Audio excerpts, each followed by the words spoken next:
RD Congo na biso kotomesana toujours koloba bosolo na politique bosolo na politique oyo ekamwaka na yo moko Clarisse la grande dame toujours na kati ya RD Congo na biso bosolo na politique tokomeka mpe kosimba mwa baaktualité na biso oyo kotambola na mboka oyo kolongisa mboka tokobana na maladi oyo eza ndenge oyo esimbi République démocratique du Congo e tokomeka mpe kosimba dossier ya DIRCAP, il y a directeur du cabinet de président de la République démocratique du Congo. Et puis, Tokomeka, en peu les sous pour balancer certaines actualités au Tokomeka, Kosolo la na honorable Daniel Sanfou. Bonjour. Bonjour. Bonne santé. Santé dans les amants. Ok, santé Zamala, vous lavez le maire régulièrement dès 15 à 20 minutes, évitez que c'est ma mise au mon encore, évitez que simbaka surtout ce que vous dites, nanda kuoye simbaka sukola ma boko bato baza na possibilité à bassine te boluki mo bassine votier bo sukola ma boko na bino na savon et kozala malamu mingi. Honorable maladie oyo ebengami ya oyo ezo ravage monde tomonaki dernièrement DIRCAP Vital Kamerhe tant qu'il ko se représenter dans la partie à limité tomonaki amemaki tellement full ebele parce que nazo simbaraka côté ya maladie wana est-ce que sensibilisation vraiment eza na kati ya mboka pour na petit peuple va comprendre que maladie eza na mboka. Merci beaucoup na mokolo tumina. Maladie na ekomi maladie ekomi mbano ya mokili ezaka kabiso te na Congo mais biso na koliki te nani ekomi lokola mboka mosusu te mais sika epasi ezali esika nini biso na mboka na biso nanu totalisi mayele ya kobundisa maladie wana atakisi ezali te batalisi biso ndenge balobi na lokota français des mesures préventives bosokoli maboko bobombi elongi na kashine bofandi na ndako confinement soko landi yango oui ezali moko universel mais ce qui okoti na mozune pa ya biso ezali pasi biso awa système de santé ba pombola ya il y a même pas un système de santé on se le dise le peu otoza nango ezali baimboka baimokili ndenge bayaka kosunga biso otobengi ba zone de santé soko ke même l'intérieur les apasi ils ont bisika muso bazozanga ta seringue ils ont bisika muso bazozanga novalgine oyo bongo lelo maladie ya biso mama yemu ezo hôpital général na biso soko ke kuna okomona mpuku lokola lapin yemo kompuku déjà za coronavirus yemo kompuku tango zomona on n'a pas réhabilité les hôpitaux tango bazui bokonzi na bango oyo ngana bengaka bokonzi ya Chanana isingelaki babanda na ko réhabiliter ba hôpitaux pamba te moto esengeli bongo azala nzoto kolongo nde bongo okamba banani okamba bawe okamba bato bazala nzoto kolongo baki kosala basone talaki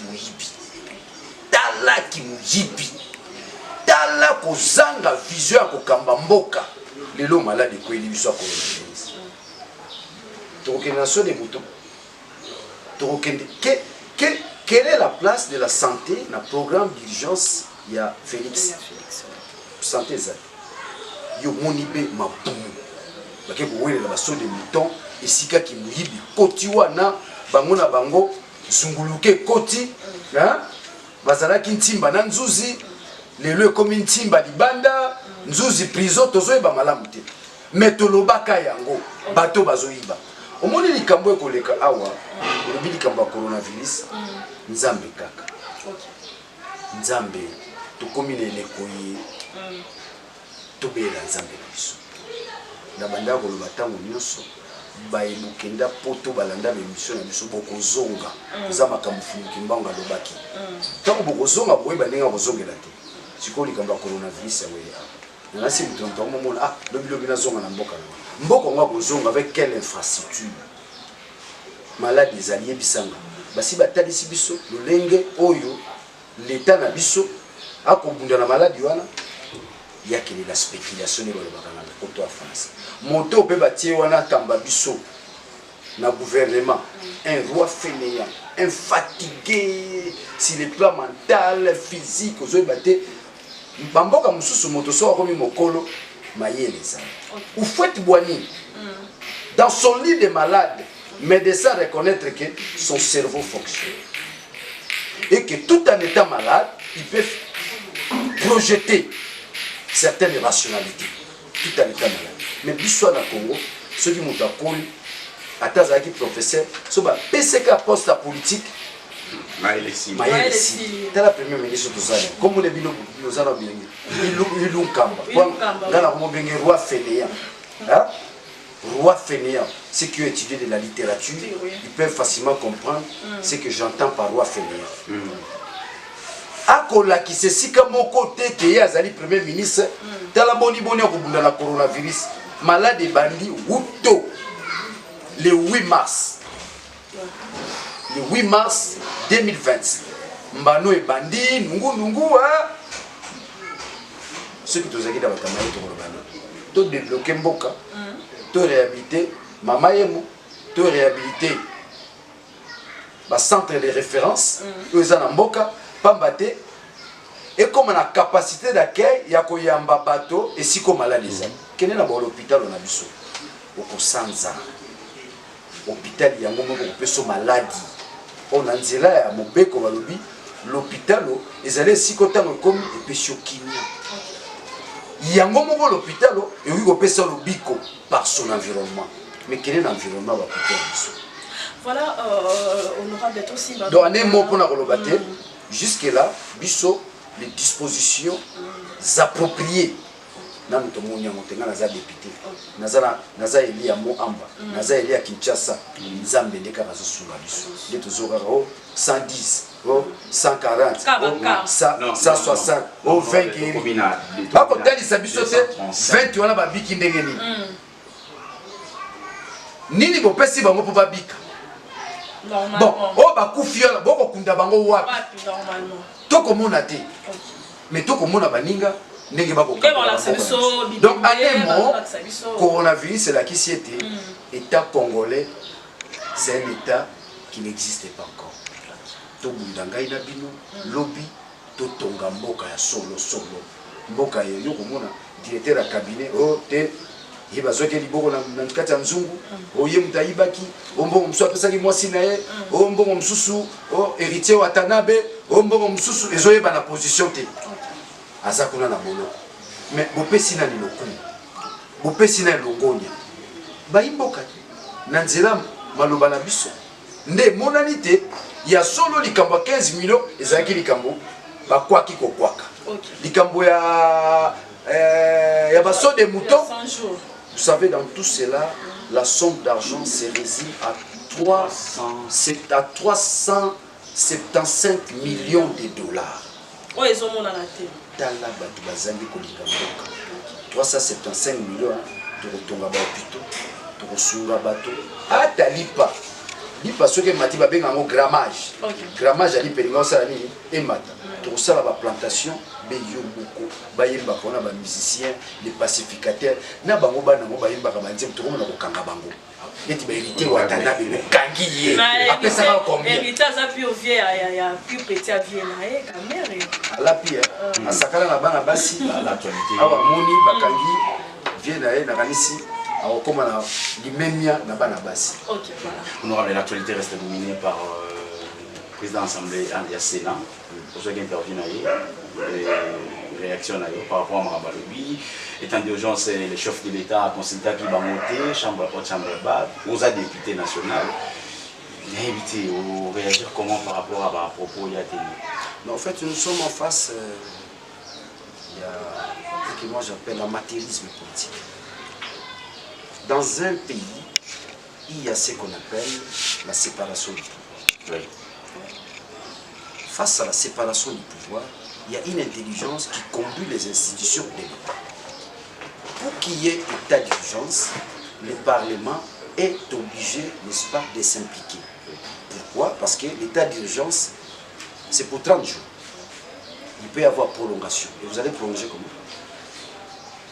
Bon, il y a eu état d'urgence, on l'accepte parce que nous sommes dans une situation anormale.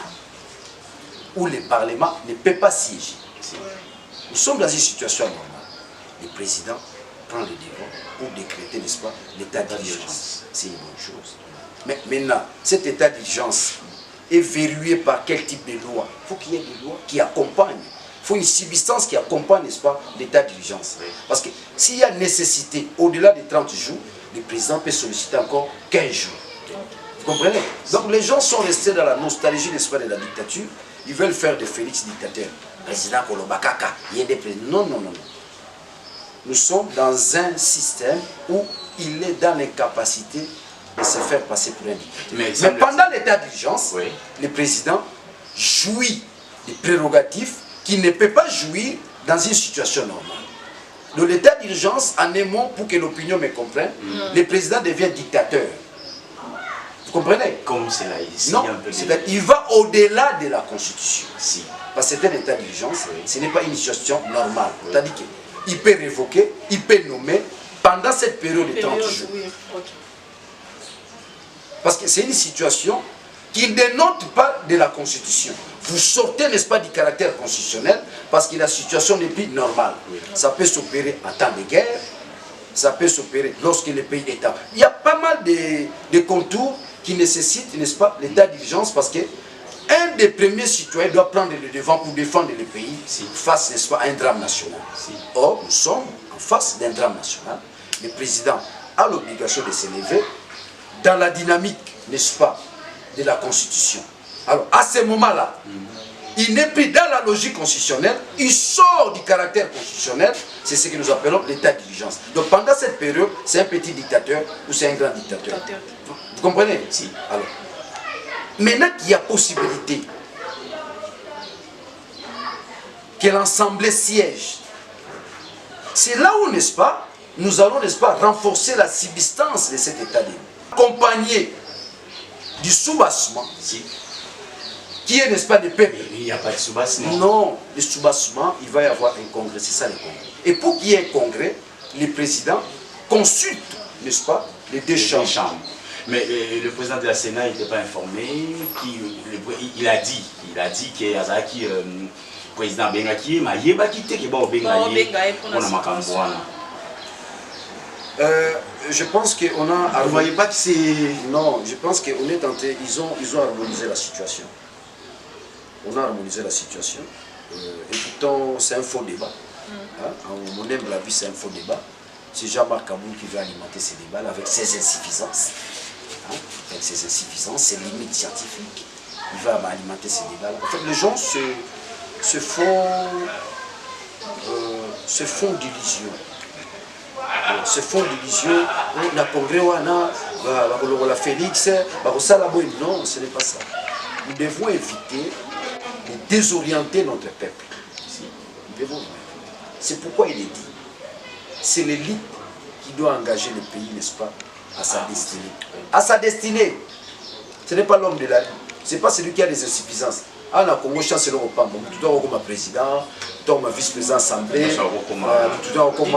Mais une façon, combien il faut la nécessité pas dire. Ça fait partie. C'est juste un exemple. Non, non. C'est l'idiotie. L'idingo évolue dans le peuple, dans le peuple. Mais attendez, je ne vois pas ce que Dingo a apporté dans la société. Pour la Sabana, il y a un peu de temps. Ma tête de l'Ipacho, na Yorgo, la question sur le sport. Il dit que c'est le sport.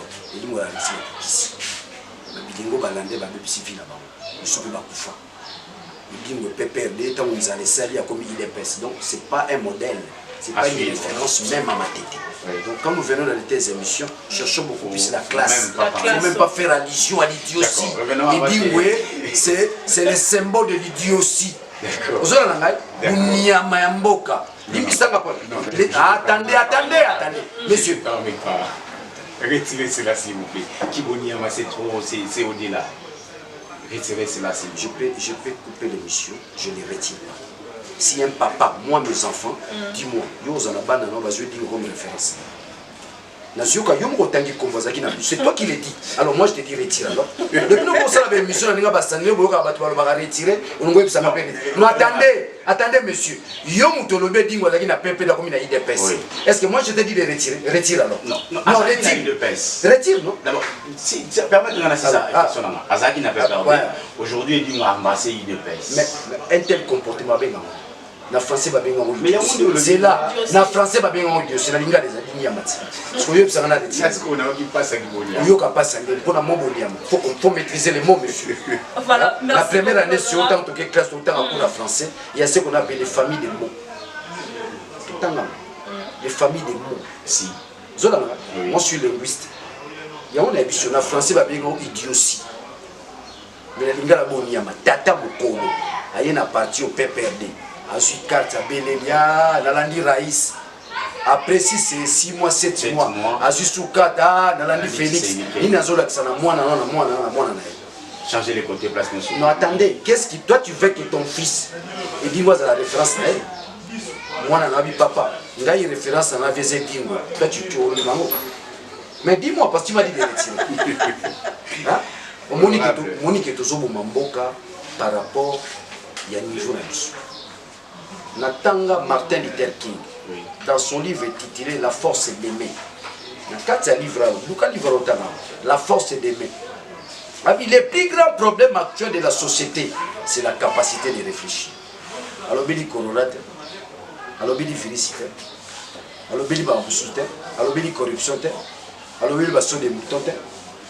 Au moins, Martin Luther King, c'est une référence pour toi et moi. C'est un contemporain. C'est un contemporain. Donc, là, tu as comme référence. Tu acceptes là-dessus. Mais oui. Alors, maintenant, je te ramène dans cet ouvrage-là. Martin Luther King dit ceci, dans cet ouvrage-là, dans un des paragraphes. D'ailleurs, c'est le résumé du livre. S'il faut aller plus loin. La force d'aimer. Le plus grand problème actuel de la société, c'est la capacité de réfléchir. Il fait allusion à la capacité cognitive. Si vous avez la capacité, vous avez la capacité. Si vous avez la capacité, pourquoi il y a la chance de ne pas battre papa? Ça veut dire que tout est à bas. Lobby pour le Congo. Mais il y a un Kamba Congo, il y a un Kelasi. Botanga pe Kelasi ya malamu. Oui, vous pouvez sabino boigna, pe bayeli. Pambate, bolon wananzela bonyama, bonyame tonga mbokate. Je reviens maintenant à mon argumentaire. Tu es d'accord que je puisse pas retirer? Voilà, merci beaucoup. On est d'accord. Honorable, pourquoi les lots initiative au gouverneur à Zoa qui a pourquoi pas gouverneur américain qui peut causer le même initiative pour la maladie aux aussi bambo été comme on a fait surtout dans la République démocratique du Congo tout le monde a pas noté na étendu surtout la République démocratique du Congo ba panneau exacté ba banderole exacté moi si mon koboyo zo uta na partie à gouvernement exacté donc maladie et kotambola na kotambola gouvernement a pris la décision, le gouverneur a changé décision. Tout le monde est en tête de ville, dimanche dernier, on a accédé à la bombe. Une semaine ou 2 jours passés, tout le monde a quitté la réception vendredi, tout ça provisé pour la batondi, également avec Vital Kamere. Qu'est-ce que le petit peuple peut comprendre par rapport à cette maladie? Manque de gouvernance, manque de responsabilité. Moi, c'est Daniel Safou Tchébou, compatriote. J'ai mené un combat noble. Comme il a mon expérience, c'est bien. Moussalo père, Moussalo Zosala, Yavo Moussala na Sali. Motuno Tuninga, yo moko pesi biyanti. Okotuna nga motuna na biyani na yo. Motuno pesi ngai kaka yo moko na motuna opesi biyano na motuna na yo. Motuno tuningai na pesa ke yano nango ne bandele émission na talisio te pona biso nzambe kaka. Toza na système de santé elongo banité. Yo kotuna nga lisusu. Non, je parle par rapport il y a gouvernement. Il y a décision, il y a gouvernement. Mais à suite décision, il y a reconfiné Gombe. Qui s'est alité la maladie? Qui si la maladie a des mesures préventives? Bongo, il qualifie au gouverneur, c'est une mesure préventive. Pour faire des nandas, pour se coller ma boko, pour la tétée, il y a les longuis, pamba te moto soka zoloba so yebimaka na monoko na ye moki komona yango te emonanaka be na nzela ya ce qu'on appelle les appareils. Vous me saisissez fana na ndako eza likanisi ya malamu oyo gouverneur azwaki pamba te ekosala kuna ndenge bongo olongwano ya likambo ya Vital Kamerhe nga moko na bungi motuna nini ona ozongisa yango na bungi yapite motuna zo ozwi oyo na pesue ya moto maladi tozali nango ezali maladi ekoboma bandeko ekoboma partout alingumba Kinshasa esengeli na biso be tozala na organisation moko appropriée mais ata organisation appropriée yango eza na nzela ya pasi pamba te bapombolaki mboka bapomboli mboka na oyo tobengi na secteur ya santé. C'est un secteur qui n'existe pas lelo oyo monganga na Congo aza nani likayabu bakalingaka batumbaka te docteur il représente quoi dans ce pays moto atangi kelasi na ye batangaka mpe koleka biso mais na nzela kotalisa na mokili te docteur na Congo azali moto pamba infirmier azali moto pamba lelo malade ekweli biso banani bakosunga biso na nzela kaka bato tokomisaki bato pamba te kaka bato tosakalaki na bango te yebisanga lifuta ya infirmier congolais yebisanga lifuta ya médecin congolais bakoma bato pamba te sikoyo bakomi na ntina mpona malade ye tobanda pa koréhabilite système ya santé na biso tobongisa bahôpitaux na biso bapavillon nini système ya santé. Quand je dis système ça englobe tout ça n'est mon maman yango wana. Merci, honorable. Tout qui est système, tout bon ça système. D'ailleurs, moi-même, j'étais déjà dans Mama Yemo, je crois, 3-4 semaines avant. Dans mon lit, kaka. Dans comme 18h, Mama Yemo, courant est 4 de 18h à minuit. Avant de passer mon pour passer sur la. Et ça, maman, tout dans la raté. Les lots, bon, peut-être le biseau tango, on le baguette, comme il a 235 cas. On va l'atteindre depuis 19, 20 décès, 17 guéris. Mon tout dans la population jusque-là a arrivé à croire que bazana malade doit les vivre na Kinshasa. Pour ni bon croire premièrement. Deuxièmement, mutuna ngami balezali ministre de santé à l'Ekina TV a fait sa communication il y a ndeko bakanga qui Foster City kawa utaki bango soit Belgique, soit France, soit États-Unis. Et ça peut-être manque de communication to ezalaka au départ la première victime il y a monde posé biso problème au nyoso. Donc, ni des osas que la population croit vraiment que la maladie est née. Pour la malaria, typhoïde, les bomarabiso, les maladies belées, toute la mortalité dans la Congo, la typhoïde, la malaria, c'est que Covid-19, les osas et l'autre côté. Ni les osas que la population croit dans la maladie. Yo sali ba sondage mo ni baso croire. Mais oui, alors ceux qui population zo croire la maladie, ils habitent ba pandisa. Mais biso ba pandisa moto ça l'effort ya opanzana ndenge na biso. Comment ko lo ba yo mo ke baso croire na. Non mais problème ça on est qui na se comprendre dans la question là. Premier ministre de la santé à l'Ekina TV à lobby moto azaki na maladie Faustin City pas ou tabi na Belgique. Après quelqu'un t'a habité na France. Après azaki mondeli. Ngai moko na kitakiti na sino congolaise kuna ba même ba patient bazaki kuna ba kimaki na Solande wana à lobby azana maladie wana. Et ça manque de communication. Oyo, ministre Azoua qui vraiment pour la réunion fort information sur cette population ça bien informé tous les locaux basali ga likolo ya monde koti de bandalo. Na zone kaka nde na ebisinde kolanga mwasi. Yo motuninga motuna ozongisi ya na motuna. Yo tuninga motuna honorable. Pourquoi population bazo croire te na maladie? Kaka yo moko pesi ya na motuna yo tuni. Et ça pour la ministre était à Salakibo, à Salakibo. Non, la question doit être question. Posez-moi la question. Ce qu'on a dit dans notre temps pour tout le monde.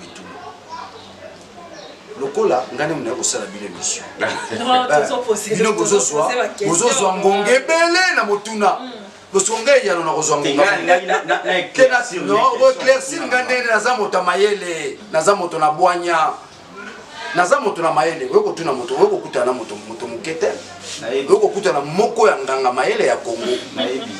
Je suis la symbolique aussi de l'intelligence et de l'université ya mboka na biso. Pour naza universitaire.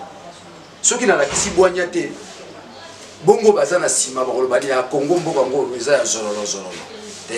Il y a des acteurs dans ces pays. Il y a des visionnaires dans ces pays. Il y a des politiques dans ces pays. Mais nous sommes soumis à un système où les qualités ne se dégagent pas. Chancelier Obama. Dans un pays normal, ils ont des députés. Dans un pays normal, ils ont des ministres. Mais dans le Congo, c'est faisable. Pour nous, comme député dans le Congo, c'est un CVT. Pour nous, ministre dans le Congo, c'est un CVT. Tant que vous n'avez pas un Tinga, il n'y a pas de jouer pas nani.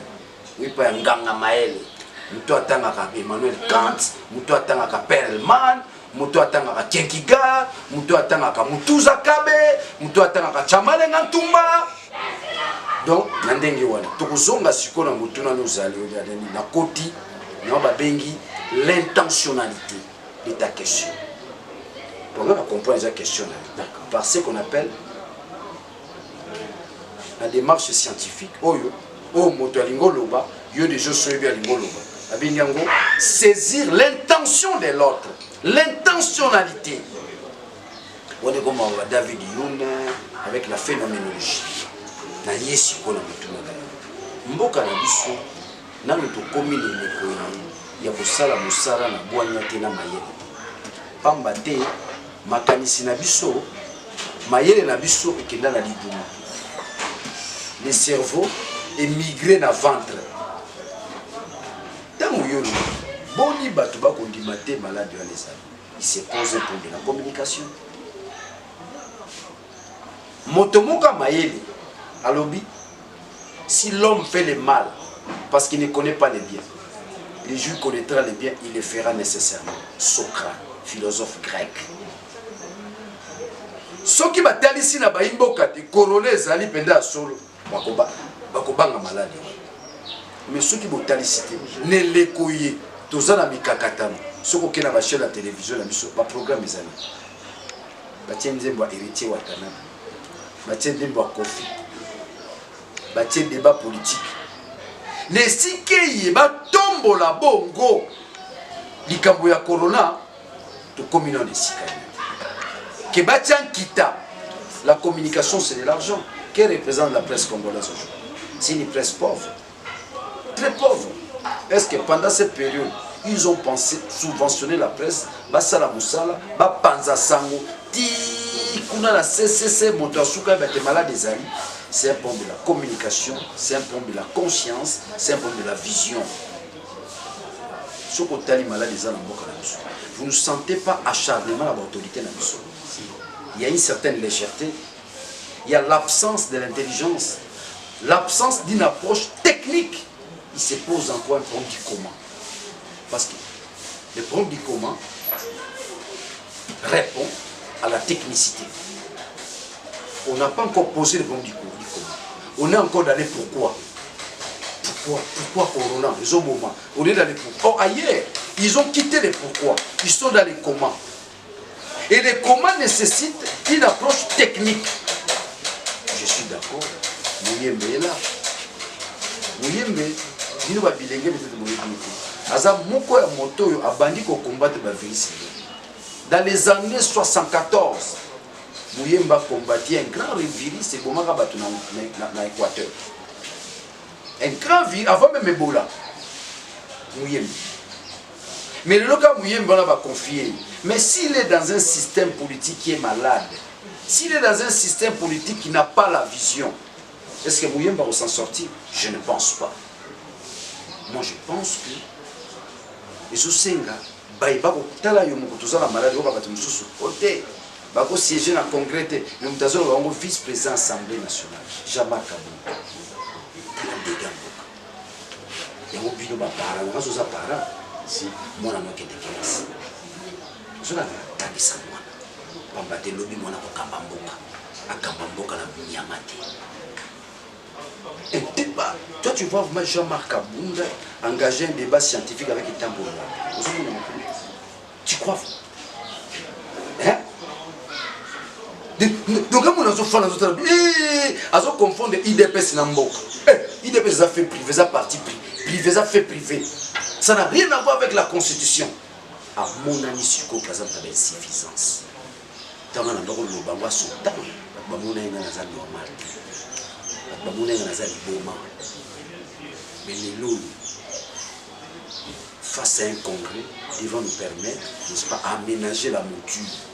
il y a état de droit oyo et signalé déjà dans l'ordonnance il y a président na yi mi akole côté ben basala boy tala Congo za IDPS Congo za IDPS ça fait privé ça parti politique on est li qui a été ba parti politique il va bon osunga mboka na nzela démocratie ya et ba Congomani ba parti politique et ko sunga bango ba koma na bwanya pe mayele ya koyeba démocratie ya tokotambusa na lolenge boy mais il faut pas lier les pays dans ba parti politique voilà il n'y a pas seulement les partis politiques qui doivent faire fonctionner avancer les choses il y a la société civile il y a les indépendants il y a les élites vous me saisissez alors vous zoate ma kamto ngaka oh IDPS non botondimi IDPS ngaka na to baba Marcel Yao bambwakiem bavesa mbwakiem bakibasa maliba bechenti sekeli premier docteur ando bongo asiko to bola de la paix bango ya siko mona zotana na classe intérêt pour mona 2 sur 10 moi pe 3 sur 10 to bola de la paix oya kala to yeba katala Marcel Yao so azoloba qui sent que non ça c'est scientifique avec argumentation oh mutazolo bozo mwa ka ngazo bana mboka na bango tous zo pe to la de la paix makambo IDPS sakala to yeba c'était les cerveaux bongo ya lelo il y a le molo au hasard la classe au bengi na téléphone allô vice-président Zap au moins ce que c'est là l'autre dans interro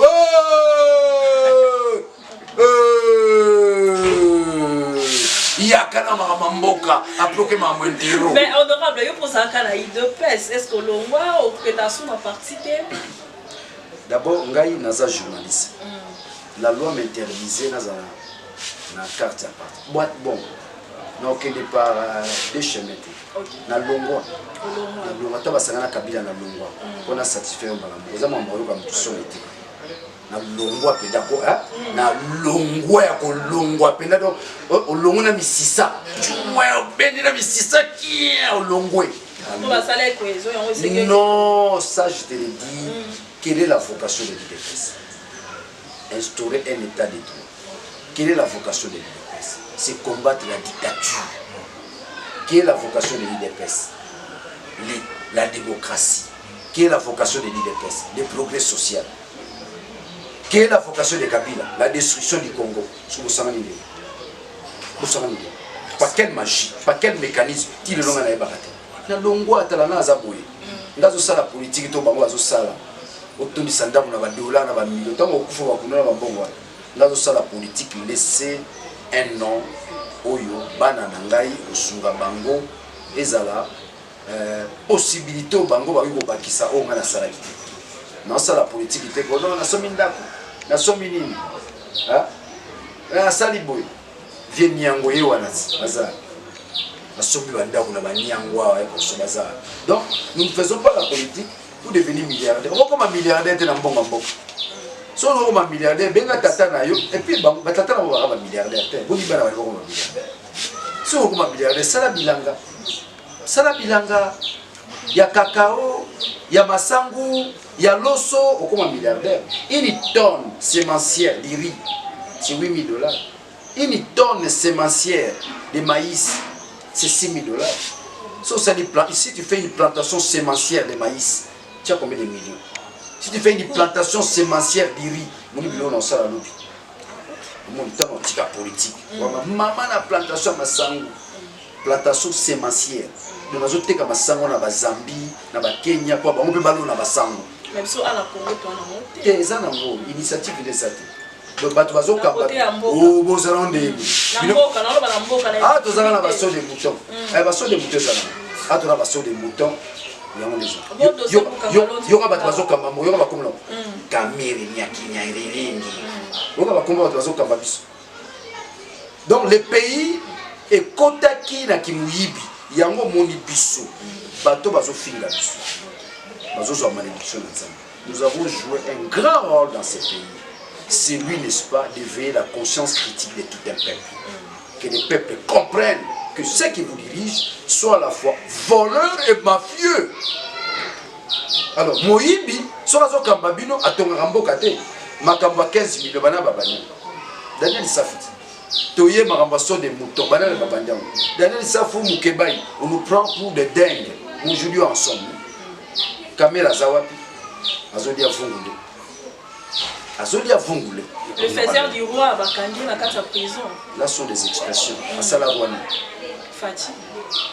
Kabila 2006. Kamere atikala jamais kozala faiseur du roi wana eza ndenge bamisise bayemba faiseur du roi c'est Kamere qui façonne Fati bomimanga na buzoba na te Kamere toto bali bitumba idps azala bitumba idps Kamere azala c'est un opportuniste bauti Genève Kamere na Fati bauti wa Genève yimbo maloba lobaki yango ekangi ete oyo nyonso to akotrahir ezala mort politique na ye sikoyo ye mort politique na yango il faut faire attention avec les langages il n'est pas faiseur du roi zolana biso na bakamere ete badaniel safu lelo azopese na mboka ozwi daniel safu ozwi kamere bakolimwa bango nyonso soki korono ezwi yo te na kimuyibi na mboka peuple akotelemela yo omoni makambo ezosalama le peuple atteint un niveau de maturité balider ne peut atteindre un niveau n'est-ce pas de maturité na kozonga epana ozobama ba idps baparti oyo ezokufa parti ya solezoya obiso bakongo tobengo dia tabao parti ya solezoya parti ya daniel safu parti ya solo nazosenga bato boboma bambongo na bino kosoma bakarte parce que si on ne le fait pas toperdre moko tala babuzoba bazosala o idps c'est là maman pour le moment je ne vois pas un parti yango moni daniel safu na katumbi bafandi ji batali congo lobi daniel safu na pointe pierre lumbi mukebai tofandi totalia so totiki ba idps oyo congo ebebi ensemble pour la république on eza parti ezoya mpona kosauve congo bakongo bazobenga ngo diatabao parti ezoya ozala calme bokosepela moto ndolakisa bato qu'est-ce qu'un parti politique batisekeli balakisaki qu'est-ce qu'un parti politique Baliao balakisaki qu'est-ce qu'un parti politique. Nous, notre génération, nous sommes en mesure de définir un parti politique. Parti politique est comme on dirait COP.